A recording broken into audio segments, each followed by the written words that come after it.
Hi అండి, ఎంతో easy and tasty అయిన చికెన్ ఫ్రై చేసేసుకుందామండి. ముందుగా చికెన్ని క్లీన్ చేసేసుకోవాలి.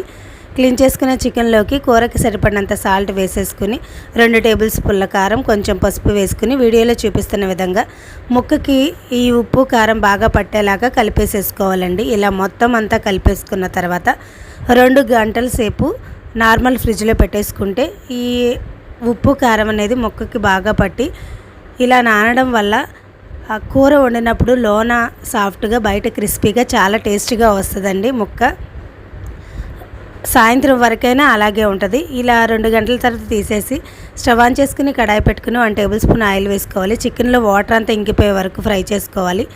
అదే కడాయిలో 2 టేబుల్ స్పూన్ల ఆయిల్ వేసుకుని కొంచెం కరివేపాకు, ఆనియన్ వేసుకుని అల్లం వెల్లుల్లి పేస్ట్ కూడా వేసేసుకుని చికెన్ ఫ్రై అంతా బ్రౌన్ కలర్ వచ్చే వరకు ఫ్రై చేసుకోవాలి.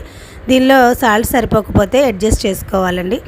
కొంచెం మసాలా వేసేసుకుని కొత్తిమీర వేసుకుంటే చాలండి. ఎంతో ఈజీ అండ్ టేస్టీ అయిన చికెన్ ఫ్రై రెడీ.